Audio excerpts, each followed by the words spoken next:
எல்லாருக்கும் என்னுடைய மனமார்ந்த வாழ்த்துக்கள். மாறி மாறி எடிட் பண்ண எடிட்டருக்கு என்னுடைய ஒரு சேலஞ்சா எடுத்துக்கிட்ட எடிட்டருக்கு என்னுடைய வாழ்த்துக்கள்.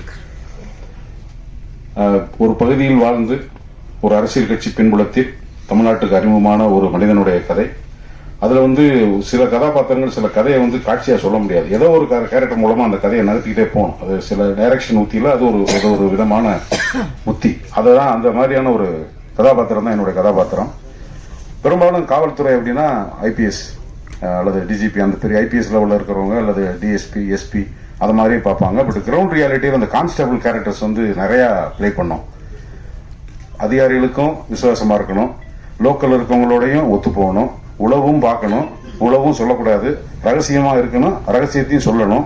இப்படி எல்லாத்தையுமே கட்டி காக்கிற ஒரு என்ன செய்யறதுனே தெரியாம புலம்பிக்கிட்டு மன உளைச்சலோடையும் நோயாளியாகவும் வாழுகிற பல ஒரிஜினல் போலீஸுக்கு ஒரு கதாபாத்திரம் தான் என்னோட சினிமா போலீஸ். அது இந்த பக்கம் பேலன்ஸ் பண்ணணும், அந்த பக்கம் பேலன்ஸ் பண்ணணும். இந்த படத்துல என்ன கௌதமன் எனக்கு கிட்டத்தட்ட ஒரு 25-30 வருடமா தங்கப்ப சண்டை ஒப்பந்தம் இருந்து அப்பப்போ எப்பயாவது பாத்துக்கிறோம், பேசுவோம். திடீர்னு பார்த்தா ஒரு அங்க போராட்டம் இங்க போராட்டம் இங்க போராட்டம், எங்க போனாலும் போராடிட்டே. இப்போ ஒரு நாள் பார்க்கும்போது 2010 ஏதோ பாப்பா ஏதோ ஒரு ஃபங்க்ஷன் அட்டன் பண்ணும்போது அந்த ஹோட்டல்ல ஃபங்க்ஷன்ல பார்த்தோம். அப்ப நான் ஒரு நண்பனா கேட்டேன், உனக்கு சினிமாவோட அரசியல் உனக்கு ஈடுபாடு இருக்காப்பா? உன்னால என்ன ஐடியால நீ அரசியல் போற? அப்ப சீமான் வரப்போறாரு, அது வேற விஷயம், அதோட கம்பேர் பண்ணாங்கன்னா நான் கௌதமன் கேட்டேன், இது சரியா? நம்ம சினிமாக்காரன்னா இதுக்குள்ள எல்லா உணர்வோடையும் பேசுறதும் ஒரு திரைப்படத்தோட சம்பந்தப்படுறதும் அதன் மூலமா மக்கள்கிட்ட அறிமுகமாகிறதுங்கிறது வேற. ஆனா அரசியல் கட்சியா போகும்போது, அரசியல் கட்சி தலைவரா போகும்போது, அது வேற ஒரு அமைப்புல தலைவருக்கு கீழே வேலை செய்யறது வேற. நீயே தலைவனாகி உன்னை இயக்கி உனக்கு பின்னாடி ஒரு இளைஞர் கூட்டம் வருது அல்லது பல பொதுமக்கள் வர்றாங்கன்னு இயக்குறது ஒண்ணு. இது எப்படி உன்னால கட்டமைக்க முடியுது? இல்ல ஒரு முயற்சி பண்றேன் அப்படின்னு. இன்னமும் ஏதாவது ஒரு சீன் சொல்லும்போது பாத்தீங்கன்னா, அவர் பொல்யூட் ஆகல அப்படிங்கறத நான் நம்புறதை எப்படி நம்புறேன்னா, ஏதாவது ஒரு சீன் நல்லா சொன்னாருன்னு அவர் கையெல்லாம் அப்படி புள்ளரிக்கும். அந்த எமோஷன்ல இருந்து இன்னமும் அவர் முடுபடல. பெரும்பாலும் ஒரு அரசியல் அதிகாரம் சார்ந்து உள்ள போகும்போது ஆட்டோமேட்டிக்கா நம்மளுடைய அந்த உணர்வு தன்மையெல்லாம் குறைஞ்சு ரொம்ப பேலன்ஸ் ஆகி எது நடந்தாலும் வேடிக்கை பார்க்குற மனநிலைக்கு இதை எப்படி கையாளுறதுன்ற ஒரு சூழ்ச்சி அல்லது அதுதான் சரி அப்படிங்கிற ஒரு கட்டம் தான் அரசியல் அப்படின்னு தான் நான் புரிஞ்சு வச்சிருக்கேன். அதுக்குள்ள ஒரு எப்படி பொருந்துறாருங்கிறது ஒரு கேள்வியா இருக்கும்போது இந்த படத்துல திரும்பவும் பொங்கி பொங்கி பொங்கி பொங்கி அப்ப பொங்காத, இதை இப்படி பண்ணலாம் அப்படி பண்ணலாம்னு பேசி பெரும் போராட்டத்துக்கு அப்புறம் இப்ப ப்ரொடியூசர் பேசும்போது தான் தெரியும், சார் ரொம்ப மெச்சூர்டா பேசுனீங்க சார், ரொம்ப நல்ல அருமையான ஸ்பீச், ரொம்ப மோட்டிவேட்டடா இருந்தது. ஒரு 1000 பேர் ஃபன் பண்றீங்கிறது சினிமாவுக்கு எதிர்காலத்துல தயாரிப்பாளர் சிவ சித்திப்பாண்டியன் சார், வி சேர் சார் எல்லாம் இந்த சினிமாவில் பழம்பெரும் தயாரிப்பாளர்கள் பணம் காசு எப்படி பெறட்டுறதுன்றது ஒரு சாதாரண இல்லை. ஒரு ஷூட்டிங் முடிச்சு அந்த படமோட ஆடியோ ரிலீஸ் ட்ரெய்லர் ரிலீஸ் தியேட்டருக்கு போறதுங்கிறது இன்றைய சூழ்நிலை மிகப்பெரிய சவால். அது பொருளாதார ரீதியாக பல்வேறு சிக்கல்கள் இருக்கு. ஊடகங்கள்ல தியேட்டர் ரிலீஸ் ஆகி வெளியில் வர்றதுக்கு முன்னாடியே படங்கள்ல இந்த படம் அது அப்படி இப்படி இப்படின்னு போகும்போது அதையும் தாண்டி சில படங்களை மக்கள் எதை விரும்பி பார்த்து காப்பாத்துறாங்க.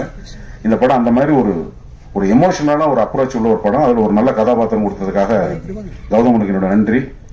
கௌதமனுடைய புதல்வர் எங்க இருக்காரு? ஐயா, நான் மாயாண்டி குடும்பத்தோட ஒரு 10 வருஷம் முன்னாடி ஒரு படம் நடிச்சேன். அதுல எங்க அக்கா மையன் ஒருத்தன் படிக்க போவான்.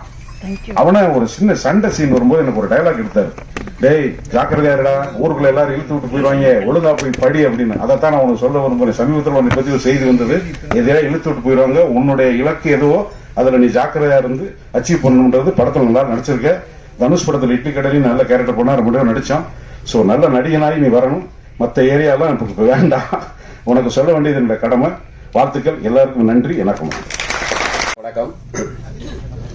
அண்ணன் வா கௌதமன் அவர்களுக்கும் எனக்குமான ஒரே உறவு, இணைக்கக்கூடிய உறவு, நாங்கள் தமிழர்கள் அப்படிங்கிறது மட்டும்தான். அண்ணனுடைய படம் மிக சிறப்பாக வெற்றியடைய என்னுடைய வாழ்த்துக்களை தெரிவித்துக் கொள்கிறேன். நிறைய பேர் பேசுறதுக்காக காத்திருக்காங்க. அண்ணனை பத்தி சொல்றதுக்கு ரொம்ப எளிமையா சொல்லணும்னா, எப்பவுமே ஒரு உணர்ச்சி புலமாக இருக்கக்கூடியவர். அதற்கு சாட்சி யாருமே இந்த கோணத்துல யோசிக்கவே முடியாத ஒரு போராட்டத்தை நடத்தினாரு. கிண்டி மேம்பாலத்தை ஒரு பூட்டு போட்டது. அதை இப்படி ஒரு ஐடியாவை எப்படி யோசிச்சாரு, அதை சங்கிலி எல்லாம் கொண்டு போய் எப்படி அதை பூட்ட போட்டாரு அப்படிங்கிறது இன்னும் ஆச்சரியமானது. அப்படி ஒரு ஸ்தம்பிக்க வைக்கக்கூடிய ஒரு மிகச்சிறந்த போராட்டக்காரராகவும் இன்று மிகச்சிறந்த திரைக்கலைஞராகவும் அவரை திரைப்படத்துல கதாநாயகனாக பார்க்கறது ரொம்ப மகிழ்ச்சியா இருக்கு. திரைப்படம் நிச்சயமாக வெற்றி அடையும். வாழ்த்துக்கள். நன்றி, வணக்கம். கௌதமன் சார் என்னுடைய நல்ல நண்பர். அடிக்கடி தொலைபேசியில் உரையாடி கொண்டிருப்போம். என்னுடைய படங்கள் சம்பந்தமா தொடர்ந்து என்கிட்ட பேசிக்கொண்டே இருப்பார். நான் நல்லா இருக்கும்னு நினைக்கிற ஒரு திரையுலகத்தை சேர்ந்த ஒரு நண்பர். இந்த படம் நான் வந்து எடிட்ல பார்த்துட்டேன். ஆக்சுவலா மிக பிரம்மாண்டமாக வந்திருக்கிறது. இந்த அரசியல் எல்லாத்தையும் தாண்டி உலகத்துல ஒரே ஒரு விஷயம் இருக்கு, என்னன்னா வளர்ச்சிங்கிற பேர்ல இந்த உலகத்துல ஏற்படுகிற தொழிற்சாலைகள் எப்படி இன்னொரு மக்களுக்கு பக்கத்துல இருக்கிற கிராமத்திற்கு எவ்வளவு பெரிய சேதத்தை உருவாக்குகிறது அப்படிங்கிறது தான் இந்த எல்லா இடங்களையும் நம்ம பார்க்க காண கிடைக்காத ஒன்று. ஸ்டெர்லைட் ஆலை இருக்குது, நிலக்கரி சுரங்க ஆலை இருக்கிறது அப்படின்னு நம்ம அந்த ஆலை இல்லாத ஒரு சென்னை போன்ற ஒரு நகரத்தில் இருக்கிற போது இந்த ஆலை இருக்கிற ஒரு நகரத்தின் அருகே இருக்கிற கிராமங்கள், அந்த விவசாய நிலம் எப்படி பாதிக்கப்படுகிறது என்பதை மிகவும் அழுத்தம் திருத்தமாக பிரம்மாண்டமாகவும் உணர்வுபூர்வமாகவும் இந்த படம் பேசுகிறது. இதை தாண்டி எனக்கு இந்த படத்துல ரொம்ப பிடிச்சது வந்து தமிழ் கௌதமன். தமிழை நான் மேடைக்கு அழைக்கணும்னு ஆசைப்படுறேன்.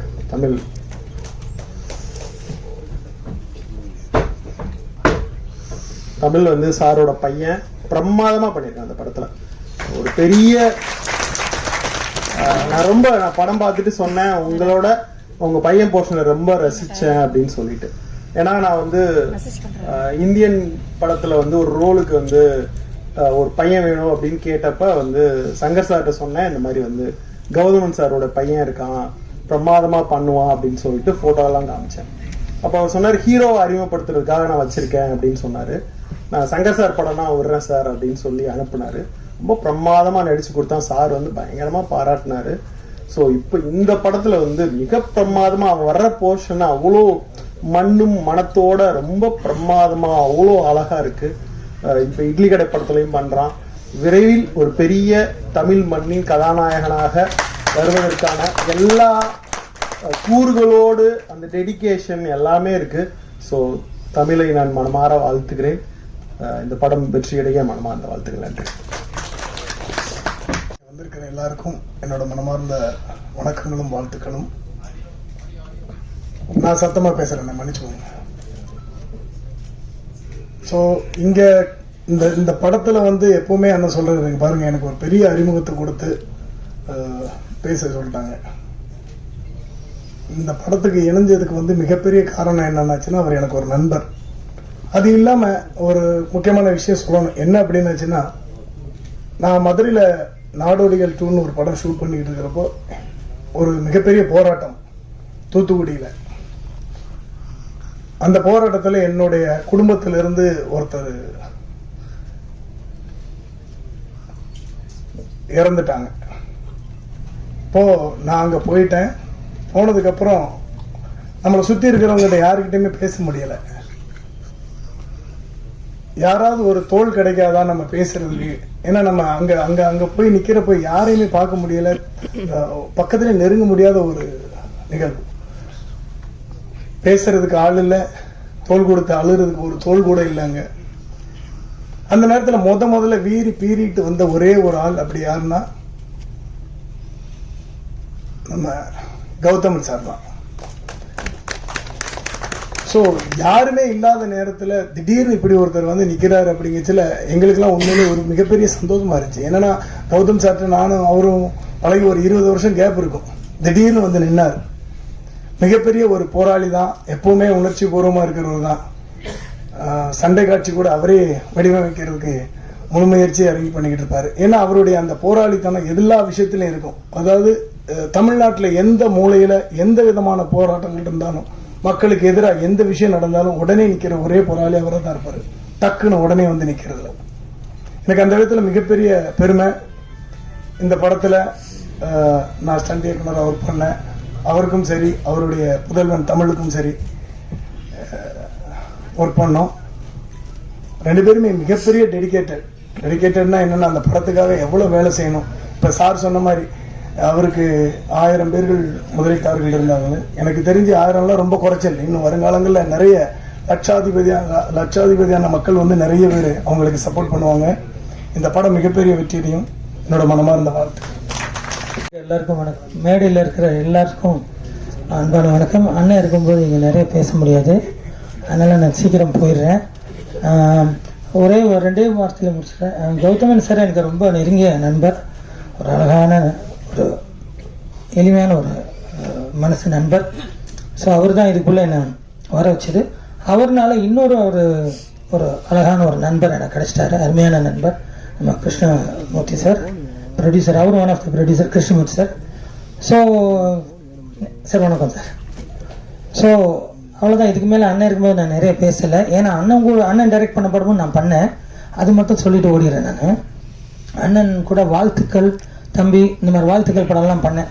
அப்போ நான் பாட்டில் அண்ணன் கூட அந்த பிரேக்ஃபாஸ்ட் சாப்பிடும்போது நான் பாட்டில் உட்காந்துட்டு அந்த ப்ரொடக்ஷனில் சாப்பாடு போடுவாங்களே, அவர்கிட்ட போய் அந்த ஒயிட் சட்னி கொடுங்கன்னு. டேய் என்னடா அப்படின்னா, அண்ணே என்னடா அது, என்னண்ணே ஏய் தேங்காய் சட்னின்னு சொல்கிறேண்ணே. ஐயோ. அப்புறம் அந்த க்ரீன் சட்னி கொடுங்கன்னு திருப்பி என்ன ஒரு பார்த்தார். அப்புறம் புதினா சட்னி சொல்கிறாரு. சரி, அதனால் அண்ணன் இருக்கும்போது நான் நிறைய பேசுகிறது தவறு. ஸோ அண்ணன்கிட்ட நிறைய தமிழ் வார்த்தைகள் நான் கற்றுக்கிட்டேன். அண்ணனோட எதுவாக இருந்தாலும் நான் பார்ப்பேன், ஏன்னா அந்த தமிழ் வார்த்தைகளுக்காக தான். ஸோ நான் நிறைய பேசலை. நன்றி, வணக்கம், தேங்க்யூ. அனைவருக்கும் வணக்கம். மேடையில் உள்ள பெரிய பெரிய ஜாம்பவங்கள் அவங்களுக்கும் வணக்கம். நான் அதில் ஒரு நன்றி மாத்திரம்தான் சொல்லணும். டைரக்டர் கௌதம் சாருக்கும் தினேஷ் மாஸ்டருக்கும். தினேஷ் மாஸ்டர் கோரியோகிராஃபி பண்ணி நான் ஒரு பாட்டு ஆடிப்போம், நானும் ஜானி மாஸ்டரும். மாஸ்டர் ரொம்ப நன்றி. அதாவது நாங்களாம் குரூப் டான்ஸராக ராஜு மாஸ்டர்லாம் ஆடும்போது அந்த ஒரு நினைவை திருப்பி எடுத்துகிட்டு வந்து திருப்பி அந்த கரகத்தை எடுத்துகிட்டு வந்து இப்படி ஒரு பாட்டை ஜிவி கிட்ட இருந்து டைரக்டர் வாங்கி பாடல்லாம் ஒவ்வொரு பாட்டுமே அதிருது. அதுக்கு ஜிவிக்கு ஒரு பெரிய பாராட்ட சொல்லணும். ஏன்னா எல்லா பாட்டுமே உணர்ச்சி விஷயமாக இருக்குது. தினேஷ் மாஸ்டர் அவர் எல்லா ஹீரோக்கெல்லாம் கோரியோகிராஃபி பண்ணியிருக்கும் போது நாங்கள் ஜானி மாஸ்டர்லாம் ரொம்ப அந்த பாட்டை வந்து என்ஜாய் பண்ணி ஆனோம். அது விஷுவலாக இப்போ பார்க்கும்போது ரொம்ப அற்புதமாக இருக்குது. அந்த ஒளிப்பதுவும் சரி, எனக்கு அப்பப்போ இங்கிலீஷ் வருது, பயமாக இருக்குது. அதுக்கப்புறம் அதான் நன்றி மாத்திரம்தான். தேங்க்யூ, நன்றி ஸோ மச். அவனுக்கு வெற்றி கிடைக்கும். தமிழ்நாட்டில் வந்தால் அத்தனை பேருக்கு வெற்றி கிடைக்கும். ஏன்னா இந்த தமிழ்நாட்டினுடைய மண்ணினுடைய ராசி அந்த மாதிரி. நீங்கள் தோற்பது எவ்வளவு இல்லை, எவனுடைய கனவும் நிச்சயமாக தோற்காது, நிச்சயம் ஜெயிக்கும். குறிப்பாக இப்போ சமீப காலமாக தமிழ் திரைப்படத்துறையில் நல்ல மாற்றங்கள் ஏற்பட்டு வந்து கொண்டிருக்கிறது. முதலில் இந்த மேடையில் அமர்ந்திருக்கும் அனைவருக்கும் என்னுடைய மாலை வணக்கத்தை தெரிவித்துக் கொள்கிறேன். குறிப்பாக என்னுடைய அன்பு சகோதரர் சீமான் அவர்களுக்கும், இத்திரைப்படத்தின் தயாரிப்பாளர்களுக்கும், இத்திரைப்படத்தின் ஸ்டார்ட் இயக்குனர் மற்றும் நடன இயக்குனர் அனைவருக்கும், குறிப்பாக இந்த படத்தின் கேமராமேன், எடிட்டர்ஸ், அத்தனை டெக்னீஷியனுக்கும் இந்த என்னுடைய வாழ்த்துக்களையும் நன்றியை தெரிவித்துக் கொள்கிறேன். மற்றும் இத்திரைப்படத்தின் ஊடக பத்திரிகையாளர் மற்றும் ஊடக நண்பர்களுக்கும் என்னுடைய மாலை வணக்கத்தை தெரிவித்துக் கொள்கிறேன். அண்ணன் வி சேகர் அவர்கள் பேசிட்டு உடனே இதுக்கு பக்கத்தில் போயிருந்தது என்ன நம்ம இதாக இருக்குது, நம்மளே ரொம்ப நாள் கழிச்சு தான் சினிமா இண்டஸ்ட்ரியில் ஏதோ தம்பி கௌதம் வந்திருக்கமே பார்த்தா அண்ணன் பேசுறதெல்லாம் கேட்ட உடனே என்ன ஃபங்க்ஷன், என்ன எப்படி பேசணும்னு எல்லாத்தையும் பார்த்துட்டேன். டோட்டலாக திருப்பி ரீகலெக்ட் பண்ணுறேன், நம்ம எங்கே வந்திருக்கோம் என்ன அப்படின்னு சொல்லிட்டு. எனக்கு அவர் வந்து நீங்களும் 23 படத்தை இயக்கிய இயக்குனர். அந்த நீங்களும் 23 திரைப்படத்தை வெளியீட்டு செய்த சிட்டி வெளியீட்டு செய்த விநியோகஸ்தர் நான் தான். அப்படி அவரோட அசிஸ்டன்ட் அந்த ஒரு கௌதமனை என்னுடைய சிவசக்தி மூவி மேக்கர்ஸ்ல ஒரு படத்தை இயக்குனர் ஆக்கணும் என்பது எனக்கு ரொம்ப மகிழ்ச்சியா இருக்கு. கௌதமன் வந்து ரொம்ப ஒரு அற்புதமான ஒரு படைப்பாளி, ஒரு கதாசிரியர், சிந்தனைவாதி. நல்ல ஒரு கதை சொன்னார்னா அது உடனே படம் பண்ணணும் அப்படி ரொம்ப ஆசையா. என்கிட்ட சொல்லும் போதெல்லாம் அந்த ரீரிகார்டிங்க தேவையில்லை, கண்ணில் தண்ணி அப்படியே நம்மளை புல ஒரு வர வச்சுருவார். அவ்வளோ அற்புதமான ஒரு மாபெரும் கலைஞர். ஆனால் அவருடைய வித்தியாசம் இருக்கு. கௌதம் நான் பார்த்தவே இல்லை. ஒரு குடும்ப படம், ஒரு நல்ல காவியங்கள், ஒரு நல்ல நாவல்கள், இதெல்லாம் படித்து அதை நல்ல திரைப்படமாக ஆக்கி கொண்டு வரணுன்றதுல ரொம்ப ஒரு தங்கர் பச்சான் அவர்லாம் சேர்ந்து என்னை வந்து ரொம்ப வலுக்கட்டாயமாக, குறிப்பாக தங்கர் பச்சான் போன்ற இவர்கள்லாம் வந்து நமக்கு ஏதோ ஒரு அடிதடி படம் எடுக்கணும், நல்லா ஏதாவது ஒன்று வேற மாதிரி படத்தை காசு சம்பாதிக்கணும்னு தயாரிப்பெல்லாம் விநியோகஸ்தராக தயாரிப்பெல்லாம் மாறினா காதல் கோட்டைன்னு ஒரு படத்தை கொண்டு தங்கர் பச்சான் சொல்றாரு அகத்தியன் சார் மூலியமாக. அந்த படம் கொடுத்த உடனே வெளியே வந்த உடனே நான் டோட்டலாக மாறிட்டேன். நான் இன்னும் எங்கேயோ வேற மாதிரி என்னை மறுத்து கருத்தில் மாலைலாம் போட்டு நீ இப்படிதான் இருக்கணும், இந்த மாதிரி படம் தான் எடுக்கணும், ஒழுங்காக இருக்கணும் அப்படிலாம் பண்ணி என்னை ஒரு வச்சிட்டாங்க. அந்த ஒரு யூனிட்ல ஒரு தம்பி கௌதம்னு ஒருத்தர் தரமான படங்களை கொடுப்பது. இன்றைக்கு தமிழ்நாட்டுக்கு தேவை தரமான திரைப்படங்கள் வந்து கொண்டிருக்கிறது.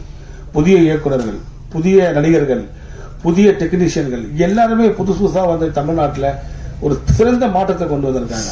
சமீபத்தில் பாருங்க 2 படம். உன்னை தம்பி இருக்க சொல்லக்கூடாது, அண்ணன் வி சேகர் சொன்ன மாதிரி முதலில் தமிழ்நாட்டில் தமிழ் திரைப்படங்களுக்கு தமிழ் தான் பெயர் வைக்க வேண்டும். அப்புறம் என்ன அவர் சொல்ல கரெக்ட், அந்த தமிழில் தான் பெயர் வைக்க வேண்டும் என்பதை நாம் குறிப்பாக என்னால் முடிந்த வரையில் தமிழ் தயாரிப்பாளர் சங்கத்தில் முறையிட்டு அதை ஒரு சட்டபூர்வமாக கொண்டு வர வேண்டும் என்றது நான் கண்டிப்பாக முயற்சி செய்கிறேன். ஏன்னா எவ்வளவு உணர்வா சொல்றாங்க, நியாயமான உணர்வு சார்.